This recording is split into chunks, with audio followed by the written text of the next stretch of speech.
Hola, ¿qué tal? Bienvenidos a esta transmisión en vivo para Conectimed. Está con nosotros el doctor Adolfo López Rodríguez, especialista en medicina interna y nefrología, miembro de la Asociación Mexicana para la Educación Médica, quien nos hablará sobre manejo del síndrome nefrótico. Y nuestra moderadora, la doctora Aymara García, médico general por la Universidad de Ciencias Médicas de Pinar del Río, Cuba.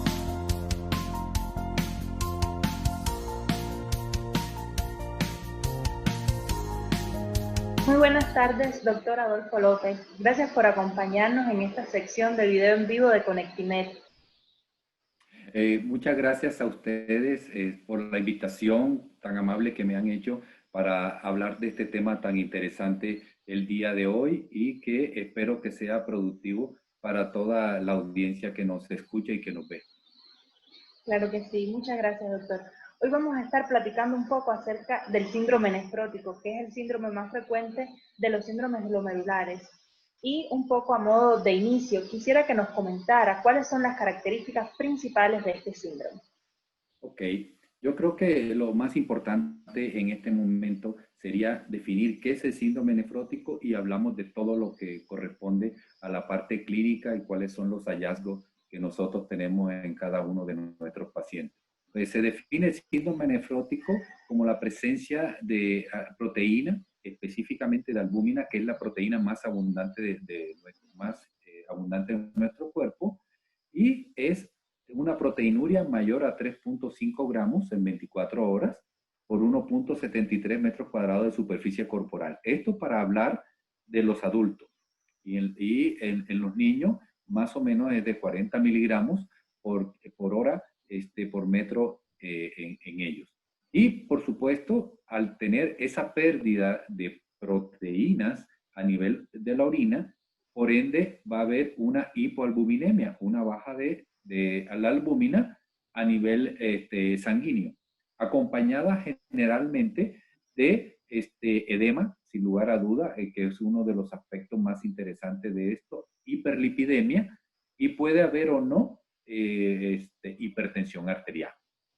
En cuanto a las manifestaciones que se dan, y voy a compartir la pantalla para ser un poco más ilustrativo, observamos que ustedes ven aquí una imagen bidimensional y tridimensional del glomérulo, y básicamente lo que traduce esto son glomérulos enfermos en tres estudios que nosotros realizamos normalmente cuando realizamos una biopsia, ¿no? Y es básicamente las tinciones de hematocilina y eosina, la microscopía electrónica que corresponde a la parte intermedia, y por último la inmunofluorescencia. Siguiendo con la pregunta que me haces, básicamente observamos que en cuanto se refiere a las manifestaciones clínicas, la más importante es hipoalbuminemia y por ende el edema, como le decía anteriormente. La hiperlipidemia la vamos a encontrar específicamente o dada más por colesterol y las lipoproteínas tanto de baja densidad como de muy baja densidad, y un descenso de las HDL. Igualmente, vamos a encontrar pérdida de las inmunoglobulinas y ese factor del complemento. Recordar que el factor del complemento es uno de los pilares fundamentales para nosotros identificar este tipo de patología, y es muy fácil determinarlo en sangre hoy día.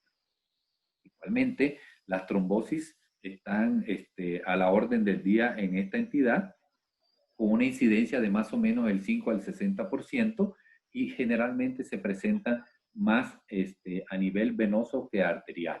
La hipertensión arterial, como les decía también, se presenta más o menos en el 42.5% de los pacientes, y así como una insuficiencia renal aguda que puede estar presente o no, y que se observa más frecuente en edades más avanzadas y con una hipoalbuminemia grave, tratados incluso con dosis altas de diuréticos. No sé si eso contesta la pregunta. Claro que sí, doctor. Muchísimas gracias. Estamos hablando de un síndrome y varias entidades nosológicas pueden entrar dentro de este síndrome. ¿Nos pudiera decir usted cuáles son las más representativas?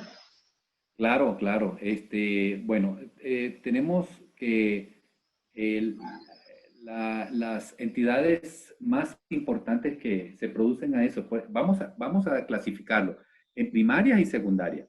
Dentro de la primaria quiere decir que son inherentes al propio riñón, que ahí es donde se está generando el problema y que estas a su vez van a ser la glomerulonephritis por cambios mínimos, la glomerulonephritis esclerosante y focal, como ustedes la están viendo a la izquierda de su pantalla, la glomerulonephritis membranosa, que junto con la de cambios mínimos son las que mayor proteinuria producen, entre otras cosas. Y la glomerulonephritis membranoproliferativa, así como la glomerulonephritis mesangial por IgA o, o enfermedad de Berger o nefropatía por C1Q y nefropatía por IgM. A la extrema derecha es una clasificación bastante actualizada de cuál es la frecuencia con la que se presentan. Por ejemplo, nosotros observamos en la imagen de nuestra extrema izquierda, que es la nefropatía por IgA, la más frecuente en Europa, por ejemplo, seguida de las nefropatías membranosas. En Latinoamérica son más frecuentes las membranosas, las nefropatías membranosas y la focal y segmentaria. Esto hablando de las eminentemente o inherentes a el riñón. Pero me preguntabas también si las otras causales, y básicamente vamos a encontrar, no vamos a hablar de todas ellas el día de hoy, pero principalmente vamos a encontrar a la glomerulopatía producida por el lupus eritematoso sistémico, por la diabetes, ¿sí? Y todas las enfermedades de origen hereditario. Generalmente vamos a encontrar que pueden cursar con este tipo de patología. ¿De acuerdo? Okay. ¿Y se corresponden estas altas incidencias de la glomerulopatía membranosa por IgA como las más frecuentes también en la práctica médica de usted, por ejemplo? Sí, sí, sí, claro, sí coincide. Y bueno, por supuesto, cada país, cada región, cada ciudad tiene su patología propia, ¿no? Y vamos a encontrar, por ejemplo, aquí es bastante frecuente la focalesis segmentaria, cuyo origen todavía hoy no conocemos, pero que tenemos idea de cuál podría ser cuando se realizan estudios genéticos. Pero aquí en particular, en la zona donde yo vivo, hay bastante mayor incidencia en ello. Y las nefropatías secundarias, la más frecuente sin lugar a duda, es la de tipo por la diabetes, ¿no? Claro. Bueno, precisamente con todas estas enfermedades está relacionada mi siguiente pregunta. ¿Cuáles serían los factores de riesgo más importantes para desarrollar el síndrome nefrótico? Ok, ok.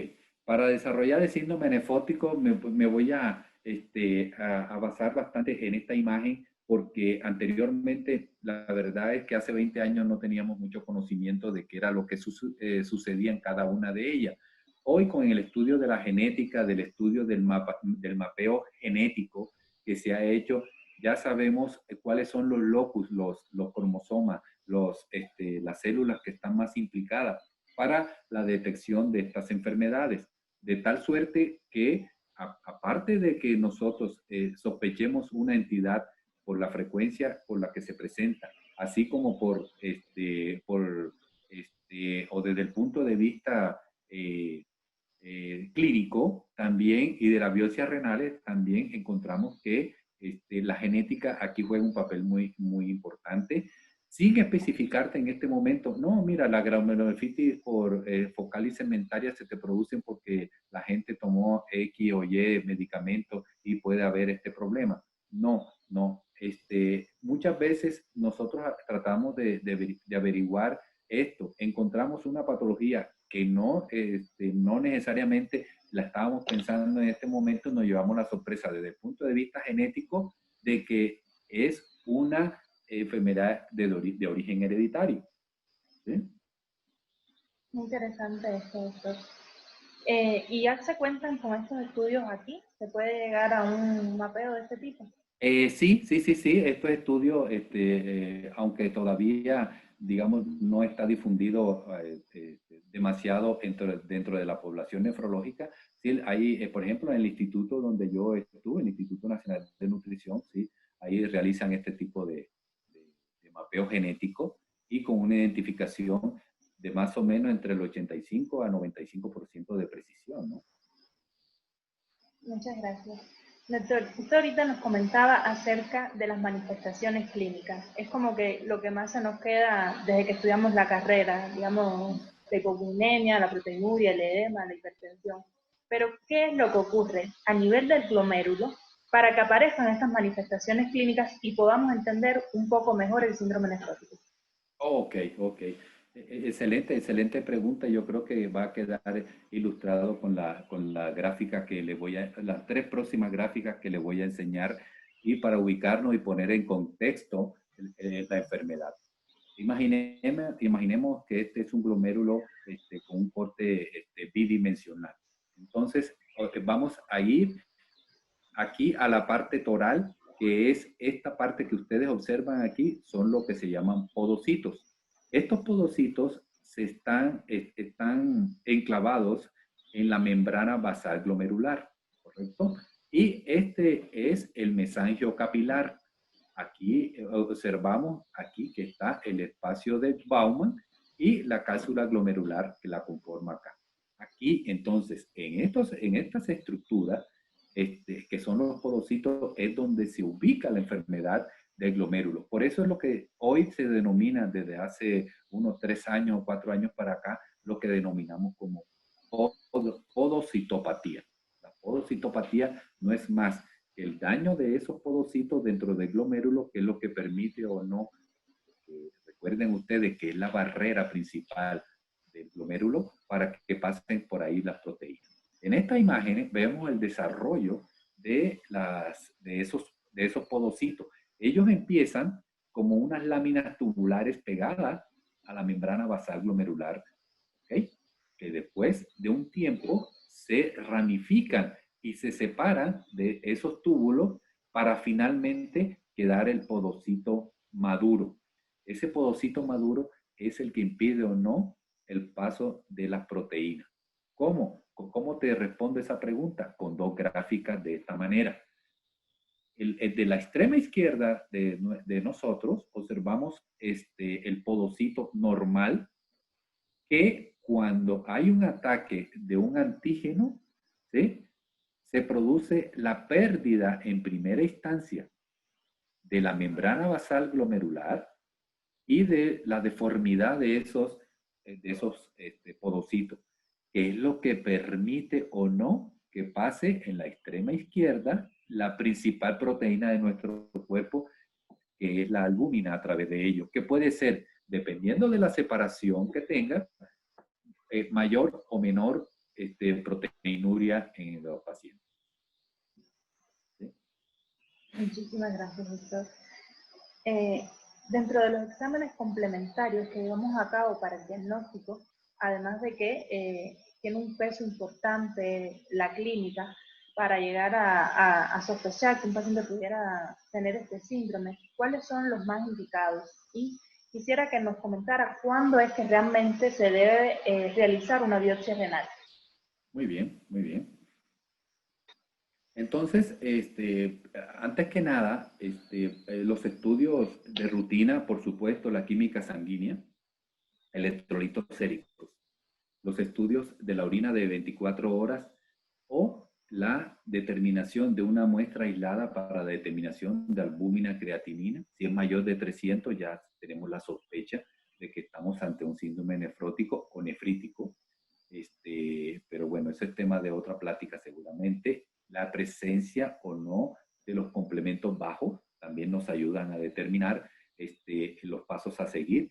Y no menos importante, lo que ustedes están viendo en las imágenes, que es el ultrasonido de los riñones. Todo nefrólogo debe tener a la mano siempre un ultrasonido de los riñones para ver el tamaño de los mismos, la relación corteza-médula, y para ver si es biopsiable o no. Y entrando más de lleno en las indicaciones de estas biopsias renales, son básicamente recomendaciones e indicaciones. Las recomendaciones es aparición de una proteína en menos de 6 meses. Una hematuria macroscópica, o sea,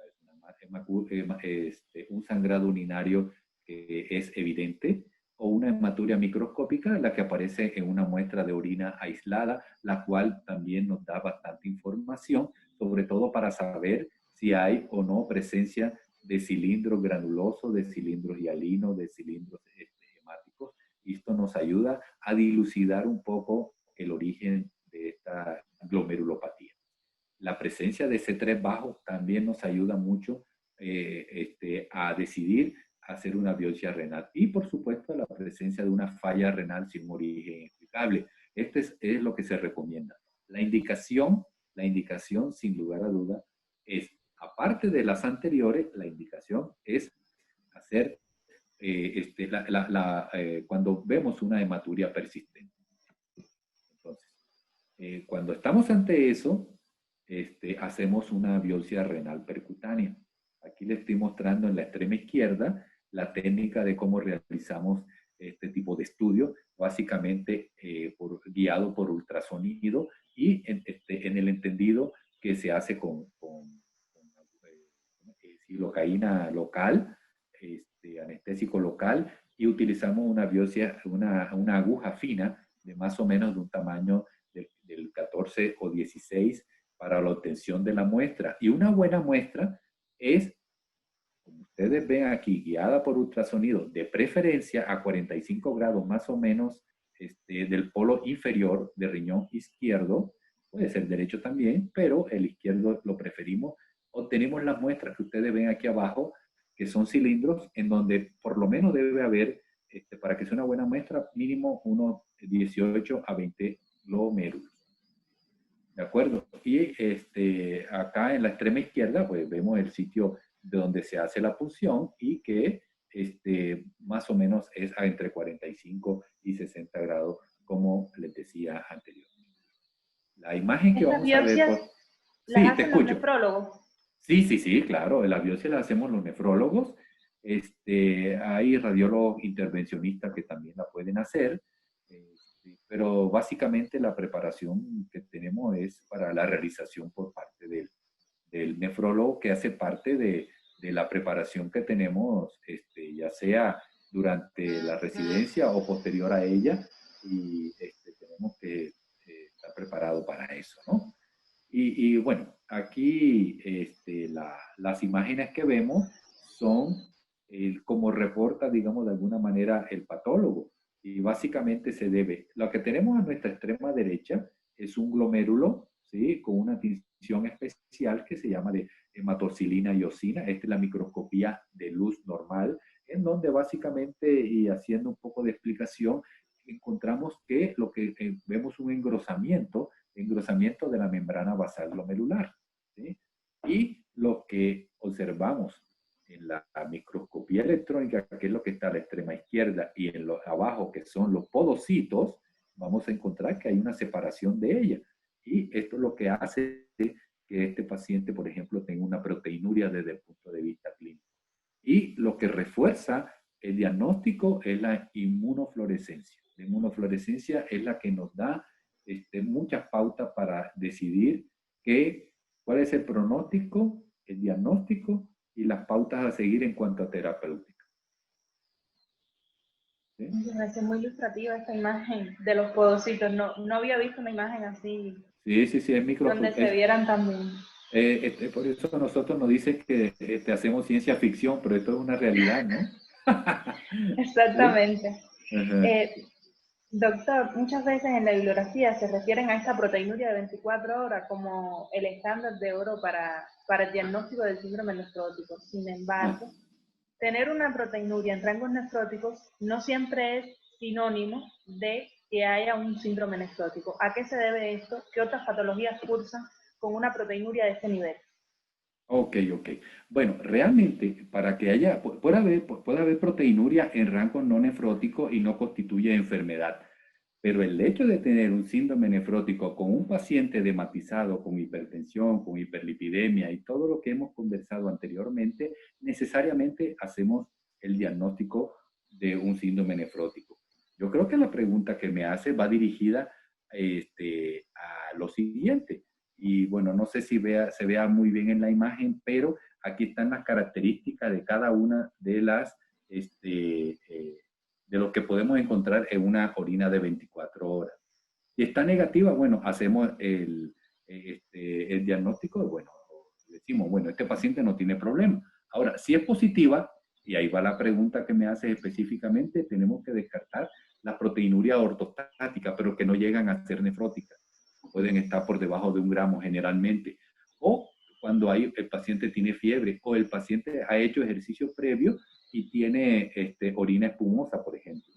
Recordar que una orina espumosa no es sinónimo de proteína, porque puede ser un paciente que consumió carne y puede ser que esté tirando ácido úrico y también te da esta sensación de que puede ser proteína, pero puede ser por ácido úrico.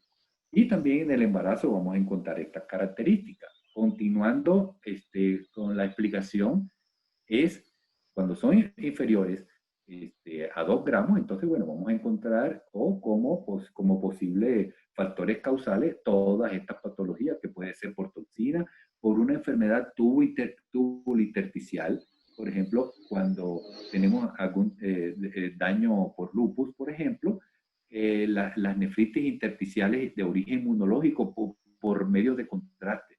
Los medios de contraste también te pueden producir proteinuria sin llegar a estar en rango nefrótico. O puede son como haber... condiciones a tener en cuenta. Son condiciones a tener en cuenta y que vale la pena descartar y que nos hace pensar cuál es la razón por la que llegó el paciente a consulta, ¿no? Doctor, al rato nos hablaba de las trombosis que nos decía que estaban a la orden del día en el síndrome nefrótico. Estos estados de hipercoagulabilidad, ¿a qué se deben? Y ¿cuándo es necesario indicar anticoagulación profiláctica? Muy bien, muy bien.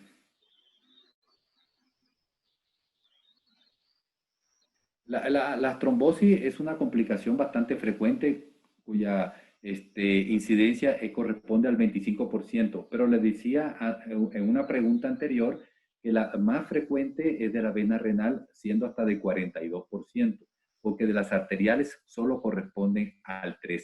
Pero ¿cuál es la razón por la que eso sucede? Bueno, entonces hay patologías que te condicionan más riesgo de esa trombosis. ¿Cuáles son en ese orden? La membranosa correspondiente al 25%, las lesiones mínimas de un 28%, la hialinosis de más o menos un 10%, la focal y segmentaria de 15% y la amiloidosis. Pero en cuanto a la patogénesis, no solamente se explica por la misma enfermedad, sino por lo que nosotros a veces usamos, que son los esteroides. Los esteroides te pueden condicionar la misma trombosis, así como el hecho de utilizar diuréticos. Recordar que en estos pacientes podemos utilizar hasta 300 miligramos de furosemida en 24 horas, por ejemplo. Y eso te puede condicionar también o el riesgo de una trombosis en este tipo de patología. Muchas gracias, doctor. Sobre la nefropatía diabética, es una de las más frecuentes en la edad adulta. ¿Cómo pudiéramos hacer para prevenir la progresión a un síndrome nefrótico o incluso si ya se tiene una proteinuria marcada, evitar que esta progrese aún más? Ok, la pregunta es, ¿ya el paciente con diabetes está biopsiado o no? Porque esa es otra cosa. No todos los pacientes que tienen una proteinuria masiva, que sean diabéticos, tenemos que pensar necesariamente que sea por la diabetes. Sobre todo la sospecha que tenemos que no sea por diabetes es cuando esta proteinuria se presenta antes de 5 años de haber hecho el diagnóstico de la diabetes. Porque recordar que la diabetes, para que te produzca una nefropatía diabética, más o menos será después de 15 o 20 años de tenerla, ¿no? Y ahí, entonces hay que hacer el diagnóstico diferencial. Entonces, si es de manera temprana, entonces sospechar de que no es por la diabetes. Entonces, eso es una indicación de biopsia en primera instancia. La segunda parte de tu pregunta es, ya tenemos el paciente diabético, que es una de las entidades más frecuentes que te producen proteinuria, entonces tenemos varias estrategias. Una, sin lugar a duda, disminuir el consumo de proteínas, sobre todo, porque recordar que las proteínas que consumimos es de más o menos del orden del 1.2 gramos por kilogramo de peso por día, y entonces en los pacientes diabéticos lo bajamos más o menos a un 50%, dependiendo de la etapa de la enfermedad en que lo agarren, ¿no? Segunda estrategia, disminución del consumo de sal. La sal no es que de por sí te produzca proteinuria, pero sí ayuda junto con la pérdida de proteína y el consumo de toda esta proteína a, a incrementar el riesgo de mayor proteinuria. Yo creo que, y la otra, no menos importante, es hacer que el paciente baje de peso. Recordar que la mayoría de nuestra población son pacientes con sobrepeso u obesidad. Muchas gracias. Doctora, pues, revisando el tema, vi un término que me pareció un poco curioso, no lo había visto, bueno, durante mi estudio de la carrera, que es el síndrome nefrótico idiopático. ¿A qué se refiere esto y cuándo se debe sospechar? Bueno, el síndrome nefrótico idiopático es cuando el paciente se presenta a nuestra consulta por primera vez y viene generalmente referido, ya sea del médico familiar general o del médico internista, que nos pide una valoración del paciente. Entonces, es idiopático hasta ahí. Ya se convierte en una entidad conocida o ya deja de ser idiopática cuando nosotros empezamos el interrogatorio y empezamos a ver qué es lo que está pasando con dicho paciente, ¿no? Y entonces precisamente ahí es donde nosotros nos damos a la tarea de ver si el paciente tiene o no indicación de una biopsia renal. Generalmente no hablamos de una biopsia renal en una primera consulta, sino que esperamos que más o menos un par de meses o 3 meses para ver si esta mejora de manera espontánea, cosa que a veces sucede. Si esta es persistente y es mayor a 3.5 gramos, entonces sí le hacemos ya los estudios o la batería que ya le decía anteriormente al paciente y posteriormente le planteamos la necesidad de realizar una biopsia renal. Muchas gracias, doctor. Vamos a ir un poco hacia el manejo del síndrome nefrótico. La dieta ha sido muy discutida sobre lo que los pacientes deberían consumir o no. ¿Cuáles son las recomendaciones generales que deberíamos ofrecer a estos pacientes? Bueno, en cuanto se refiere a las recomendaciones generales, traigo esta diapositiva a colación precisamente, es disminuir el consumo de sal, el consumo de agua, ¿sí? Recordar en relación al consumo de sal que no debe ser mayor a 2 gramos al día máximo, y el agua no debe ser mayor a la cantidad que se orina. ¿A qué me refiero con esto? Uno calcula más o menos la cantidad de líquido que debe tomar en base a 2 cosas. Una, si el paciente está dematizado o no está dematizado. Y la otra, qué cantidad orina. Si orina 1 litro, entonces le decimos, bueno, entonces veo que estás hinchado, entonces te vas a tomar nada más la mitad, más las pérdidas insensibles que hay que tener en cuenta, que son las pérdidas por heces fecales, por la sudoración, etc. El otro detalle ya lo habíamos comentado, y esto es de mucho apoyo precisamente las nutriólogas especialistas en los riñones, nutriólogas en nefrología, que son las que nos apoyan mucho con la dieta de estos pacientes, ¿no? Y básicamente es un control estricto de aquellos alimentos, ya sean harinas o azúcares, para que tengan un control estricto de la glucosa y de la hemoglobina glucosilada. Recordar que los pacientes diabéticos que tienen problemas de síndrome nefrótico o que tengan un problema ya renal establecido es de más o menos 5.7 hasta 6.7 más o menos, que es lo que nos dicen, digamos, de alguna manera, las guías nefrológicas en diabetes. No me refiero a la guía de la ADA, por ejemplo, que ellos, los rangos, cuando no hay daño renal, son mucho menores. En cuanto a las estrategias de manejo en cuanto a medicamentos, sin lugar a duda, ocupa un lugar fundamental los esteroides, la prednisona, todos los medicamentos, los esteroides en general. El micofenolato de mofetil es una herramienta muy útil en cualquiera de estas patologías. El clorambucil, pero hay que tener cuidado con el clorambucil, es de manejo muy estricto porque puede condicionar en la mujer sobre todo esterilidad y también se ha demostrado que en los hombres. Y una herramienta que también utilizamos hoy día, que se utilizaba en los años 80 probablemente, se dejó de utilizar en algún momento, es el levamisol. Ustedes conocen perfectamente el levamisol como un medicamento antihelmíntico, ¿no? Y que nos ha servido de mucha ayuda, sobre todo, por ejemplo, en la de cambios mínimos. En los niños nos sirve de bastante para el manejo de ellos. Y Por la los medicamentos. inmunomodulación. Claro, porque son inmunomoduladores, exactamente. Y se ha demostrado que incluso te puede revertir en conjunto con los esteroides un síndrome nefrótico más o menos en 2 o 3 meses de uso, ¿no? Qué bien. Doctor, ¿se logra curar el síndrome nefrótico? Porque hay Sí, una base claro. inmunológica importante, hay enfermedades de por medio.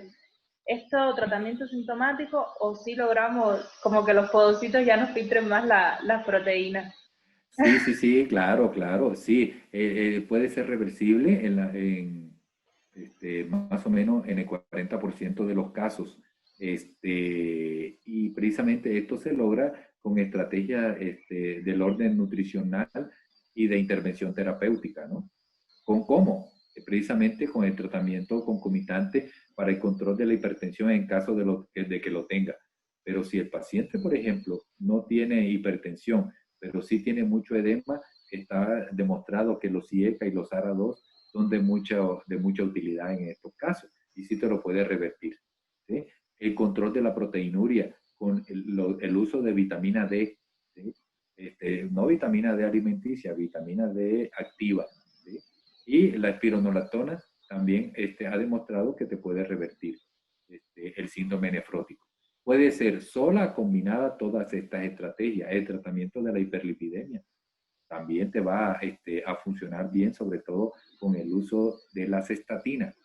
Tener cuidado, ¿sí? Con el paciente que tiene una síndrome nefrótico, que tú hayas demostrado una patología como tal, pero que ya tenga daño renal. Entonces, ahí sí son de mucho cuidado porque puede producir mioglobinuria en estos pacientes. El tratamiento del edema, utilizamos mucho los diuréticos de asa, furosemida o bunetamida, por ejemplo. Y por supuesto las complicaciones tromboembólicas que pueden presentar estos pacientes. Y aprovecho aquí la oportunidad para decir, podemos utilizar en la parte de las trombosis, podemos utilizar o anticoagulantes orales, ¿sí? Ya sea el viejo anticoagulante oral o los nuevos anticoagulantes orales, ¿sí? O podemos utilizar nada más simple y sencillamente el ácido acetil salicílico como antiagregante plaquetario, dependiendo del grado de nefropatía que tenga el paciente.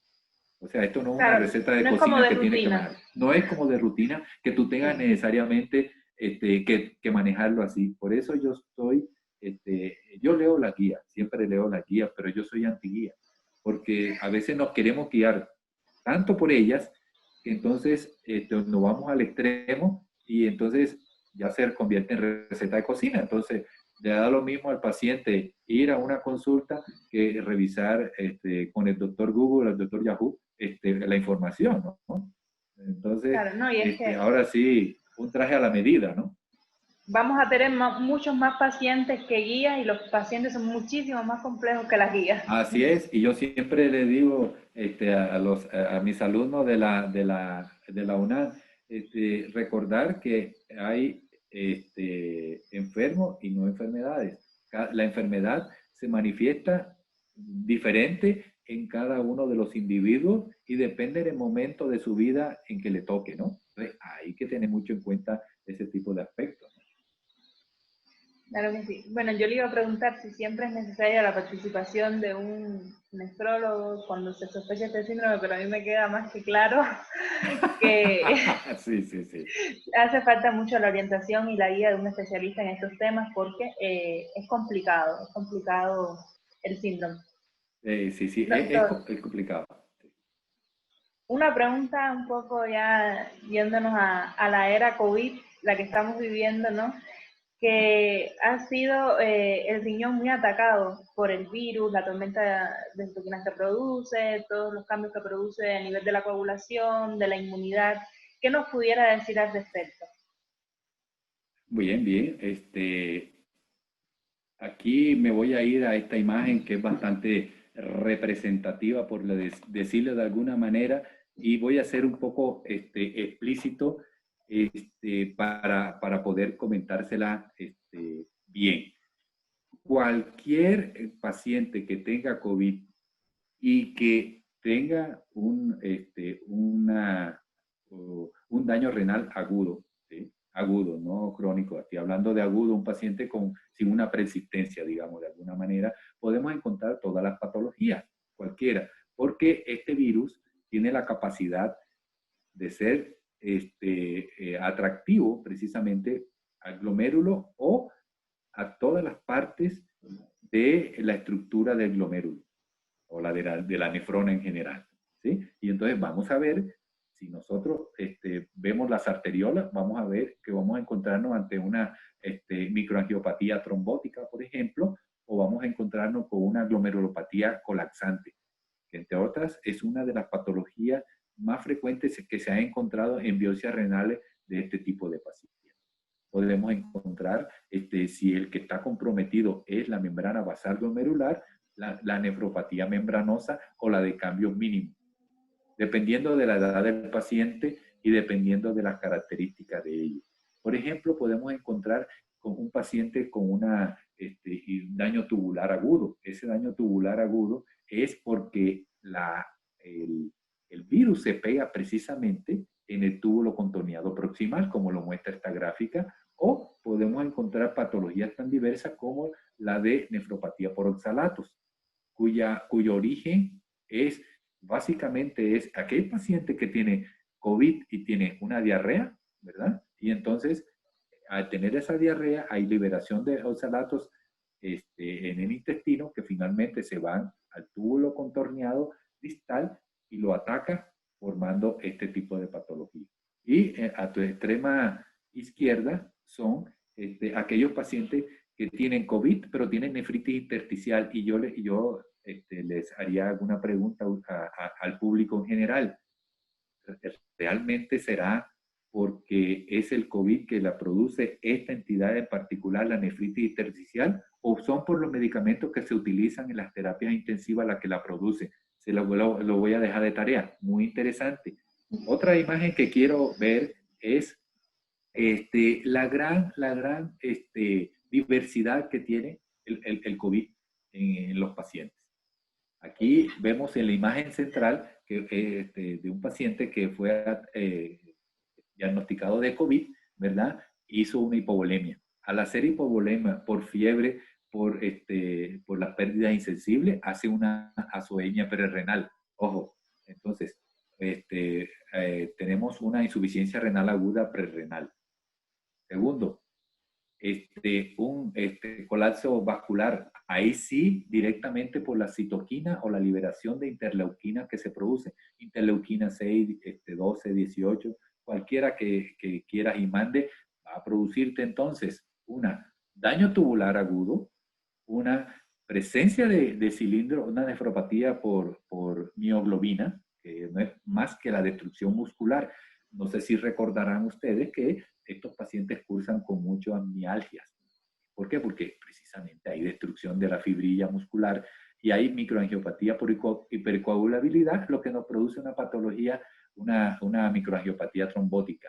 Y aquellos pacientes, sobre todo de origen africano, está relacionado muy estrechamente con el cromosoma, una porción específica que se llama el APOL1. Son muy susceptibles a tener mayor daño en el riñón.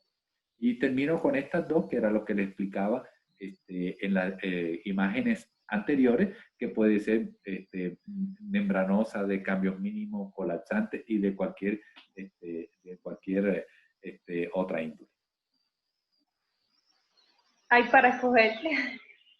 Sí, hay bastante material, Increíble. Muchísimas gracias, doctor. Qué placer haber estado con usted esta tarde. Siempre se hace entender usted muy bien, nació para enseñar, aprendo muchísimo. Ojalá todos los médicos que se estén conectando hayan podido aprovechar también esta entrevista, que bueno, más que una entrevista fue una conferencia. Pero se lo agradecemos muchísimo, doctor. No, yo agradezco mucho la oportunidad que me dan que me brindan en estos momentos para precisamente explicar un poco de lo que se trata nuestra especialidad de alguna manera y para hacerlo atractivo a todos los potenciales residentes en nefrología que pueda haber dentro del auditorio, porque la verdad es que hacen falta bastantes nefrólogos en el país para ayudar a mucha gente, ¿no? Claro que sí, es una especialidad muy bonita y muy útil, que cada día, por desgracia, los pacientes padecen más nefropatías Sí. por las comorbilidades. Muchísimas gracias, esto ha sido todo por hoy. Gracias. Agradecemos al doctor Adolfo López Rodríguez por su valiosa participación y por compartirnos sus conocimientos. Igualmente a la doctora Aymara García como moderadora en esta entrevista. También agradecemos a los profesionales de la salud por acompañarnos y los esperamos la próxima transmisión de Conectimed en vivo.